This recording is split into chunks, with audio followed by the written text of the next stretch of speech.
Olá, eu sou Patrícia Barroso, especialista em governança corporativa e familiar.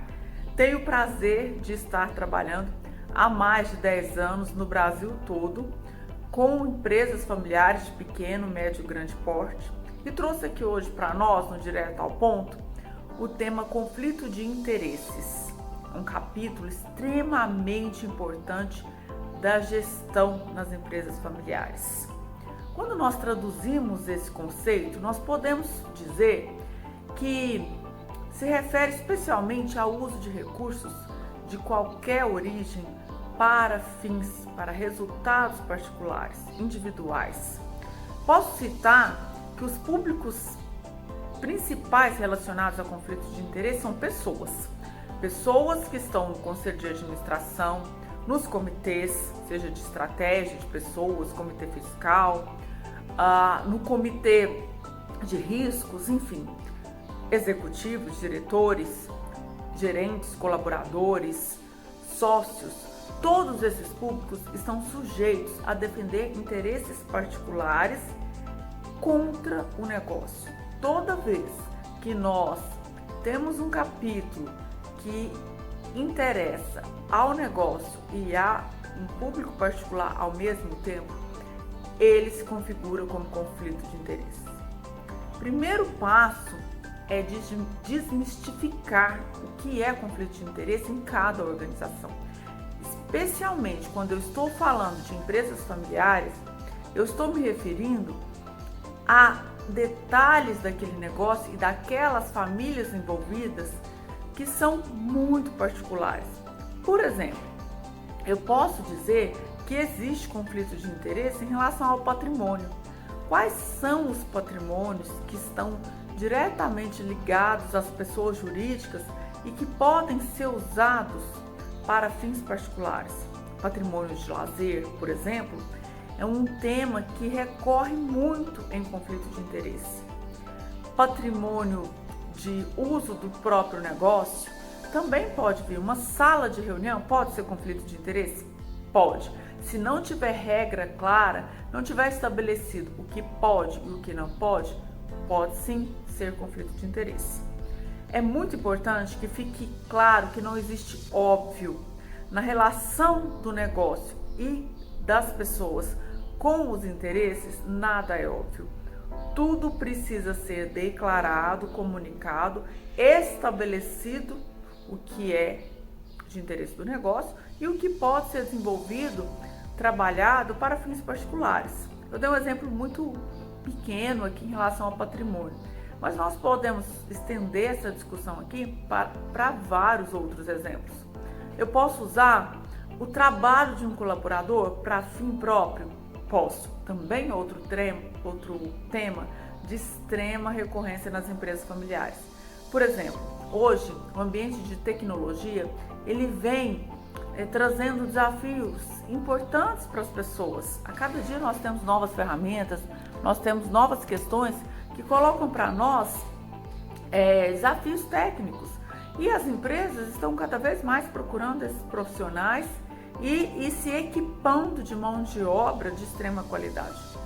Muitas vezes um diretor, um sócio, um filho de sócio pode solicitar essa mão de obra para benefício próprio e isso não está claro, não está comunicado, estabelecido. Qual é a relação dos colaboradores que servem, que foram contratados para pessoa jurídica e que eventualmente podem ser solicitados para pessoas físicas? Muitas vezes me perguntam assim, Patrícia, mas isso acontece? Claro que acontece. As empresas familiares, elas nasceram familiares.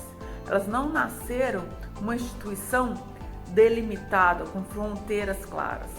As fronteiras se constroem e não se constroem a partir do óbvio, tá? Especialmente quando nós estamos passando de uma geração para outra, porque os entendimentos vão mudando. A relação de confiança societária pode mudar muito quando uma outra geração, a próxima geração, entra na gestão ou no eixo societário. Outra questão de conflito de interesse bastante comum tem relação com a carga horária dos executivos sócios que trabalham nesse negócio. Está determinado o que é trabalho? Muitas vezes me perguntam assim, o executivo familiar, ele precisa se dedicar 8 horas ao negócio? Eu costumo brincar e afirmar que o executivo sócio, ele precisa se dedicar 24 horas ao negócio. Isso não significa que ele deve estar na empresa o tempo todo. Ele deve defender os interesses do negócio o tempo inteiro, o tempo todo, final de semana, né? Ele precisa defender os interesses. Todavia, quando não há clareza em relação à carga horária, um executivo sócio pode se sentir trabalhando mais do que o outro. Então, é um outro ponto que recorre na questão de conflitos de interesse. Nós precisamos criar uma rotina para discutir o que é conflito de interesse, porque eles mudam, os interesses mudam, as pessoas mudam. Uma organização é um organismo vivo que está sujeito às influências dos stakeholders e que o tempo inteiro precisa ser gerida a partir do novo cenário no qual ela está vivendo. Então, os cenários mudando, os interesses também vão mudar. E muitas vezes nós escrevemos, por exemplo, um código de conduta com capítulos de conflitos de interesse para especificar até mesmo brindes e presentes, viagens que podem surgir a interesse do negócio, e não está detalhado qual regra vamos seguir. Então, o jogo, ele passa pelo ambiente de construção de regras. Eu sugiro que vocês, empresários, sócios e executivos de primeiro escalão, definam essa agenda para revisar quais são os interesses que estão expostos a riscos e que podem trazer prejuízo para o negócio, desarmonia na gestão e nas famílias empresárias, e que pode, por outro lado, a partir de uma configuração de transparência, de prestação de contas, de comunicação clara e assertiva, gerar inúmeros benefícios para o negócio. Muitos benefícios surgem quando nós sabemos qual é a regra. Estamos todos jogando a mesma regra. Então, o jogo do conflito de interesse só vai funcionar se todos envolvidos souberem quais são as regras e respeitarem. Disciplina acima de tudo quando nós falamos de conflito de interesse.